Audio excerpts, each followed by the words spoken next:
Saludos cordiales a cada uno de ustedes, sean bienvenidos a nuestro emprendimiento cultural titulado Georgette Filipar. Todos conocemos a nuestro más grande poeta y escritor peruano, César Abraham Vallejo Mendoza, una de las más altas cumbres de la literatura universal y la expresión poética en el Perú. Pero ¿conocías sobre su esposa y la importancia que tenía en su vida?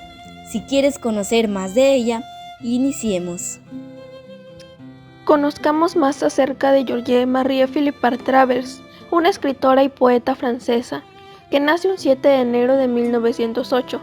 Sus padres fueron Alexandre Jean-Baptiste Philippard y Marie Travers. Ella no conoce a su padre porque él muere en la Primera Guerra Mundial en la batalla de Marne. Sin embargo, su padre deja escrito en una carta testamentaria que le otorga el apellido a su hija. Georgette estudia su primaria y secundaria en Sévigné-Vitré en Londres.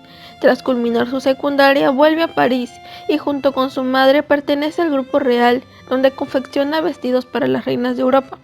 También tomó clases nocturnas de violonchelo y guitarra. Asimismo, aprende a hablar perfectamente el español. Nos conocimos de una manera curiosa, un poco ridícula diría yo. Yo miraba en la casa de al frente, con la luz tamizada de una pantalla roja de muy mal gusto, a unas personas discutiendo.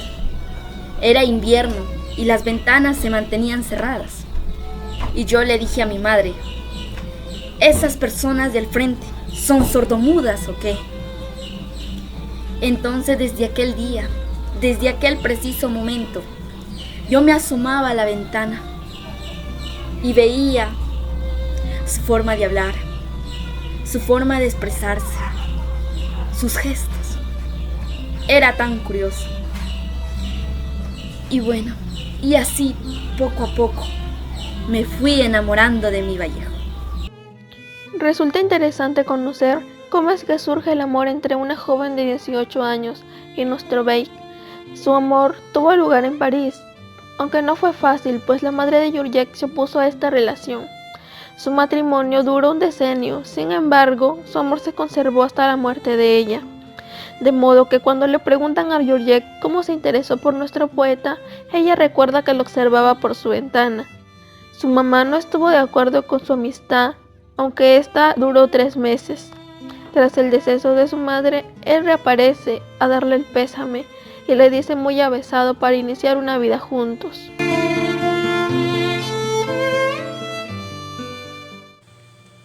Nunca comprendí completamente a Vallejo en mi vida. Ahora sí, ahora que llevo viviendo 24 años en el Perú, empiezo a comprender. Y quizás, aunque viviera 100 años, no terminaría mi aprendizaje. Los serranos son gente que parece tonta y humilde, y son de inteligencia temible. Los serranos son así, con su mirada corta de vista, y de repente tienen relámpagos geniales. Después de los últimos meses de 1937, César Vallejo se lo pasó escribiendo muchos poemas y obras literarias. Vallejo cayó enfermo un 13 de marzo y muere un 15 de abril de 1938 a las 9:20 de la mañana, a los 46 años de edad. Georgette cede su tumba de Montrouge, París, Francia, a su amado César. Georgette dice que cuando él murió estuvo ciega durante 4 horas y estuvo loca. El 5 de diciembre de 1958, tras los intentos de repatriación de Vallejo al Perú, la viuda del poeta manifiesta lo siguiente: yo, Georgette Filipar, viuda de Vallejo, me opongo formalmente, bajo cualquier pretexto que sea, a la apertura de mi fosa, donde reposan los restos de mi esposo, César Vallejo. Esta tumba me pertenece y nadie puede abrirla en mi ausencia y sin mi autorización. Georgette llega al puerto del Callao el domingo 6 de mayo de 1951 y es recibida por Raúl Porras Barrenechea y Sebastián Salazar Bondy, entre otras personalidades de la época. Asimismo, el 4 de octubre de 1952 llega a Santiago de Chuco, Trujillo de la Libertad, y estando frente en la casa del poeta y de forma muy entristecida manifiesta: llego a la casa de César Vallejo, pero sin Vallejo. El 3 de abril de 1970, Georgette traslada los restos de su amado Vallejo al cementerio de Montparnasse, en París, donde ahora descansa en paz. Asimismo, en el epitafio manifiesta: "He nevado tanto para que duermas". Se escriben tantas calumnias, tantas tonterías sobre él. Le dan como un pobre diablo que pide dinero a todo el mundo, que se emborracha. No había alguien más saceta como él, y como no bebía nunca medio vaso de cerveza, le mareaba. Con la ayuda de Raúl Porras Barnechea, Georgette recogió los manuscritos de Vallejo en la Clínica de Arago, publicando la primera edición de Poemas Humanos.